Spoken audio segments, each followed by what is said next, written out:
Hello बच्चों, let's read the given question. The question says two identical positive charges are placed on the y-axis at y equals to minus a and y equals to plus a. The variation of V, that is electric potential along x-axis, is shown by graph. So हमें variation बताना है basically.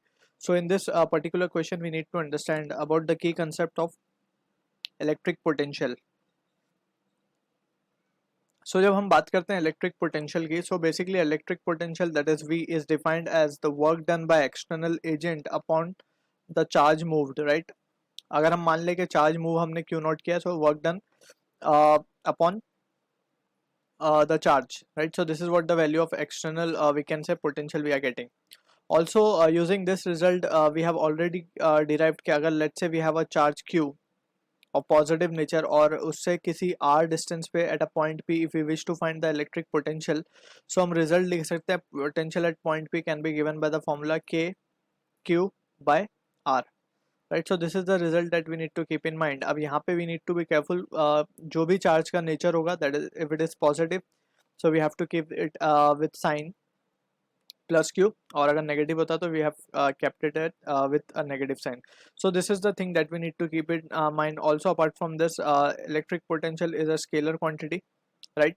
So at a point अगर बहुत सारे charges की वजह से हम potential लिखने जा रहे हैं, so simply we can add or subtract it, right, without looking into the direction because it is a scalar quantity, ठीक है. So अब now using this basic concept we will try to analyze the situation.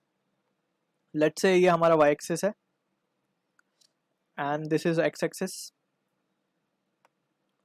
and y equals to plus a पे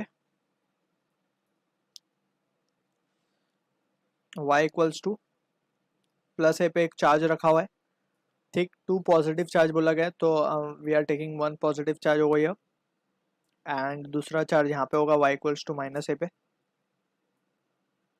ठीक है. अब इन दोनों charges की वजह से we will at any point randomly on the x axis we will check, फिर उसके हिसाब से we will plot the variation. Let's say point p पे हम चेक कर रहे हैं कि इन दोनों चार्जेस की वजह से क्या पोटेंशियल आने वाला है, ठीक. तो जैसे हमने डिस्कस किया, अब ऊपर वाली चार्ज की वजह से भी कुछ पोटेंशियल आएगा. अब अगर हम डिस्टेंस देखें यहाँ से यहाँ तक का, तो ये हो जाएगा by Pythagoras theorem it can be written as a square plus x square.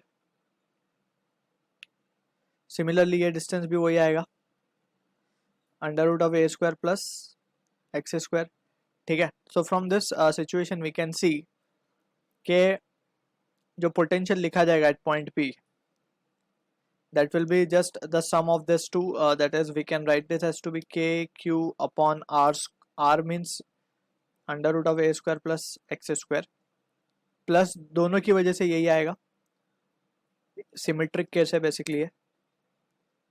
सो ये फाइनली आएगा two k q upon under root of a square plus x square. अब जस्ट यहाँ से हम वेरिएशन प्लॉट कर सकते हैं. सो इफ वी से के अगर हम बात करें at x equals to zero पे क्या हो रहा है, या फिर x टेंस टू जीरो, जब x टेंस टू जीरो है, so in that situation we can see के जो पोटेंशियल आएगा, potential will be two k q upon a, right. This is the maximum value of potential we are getting.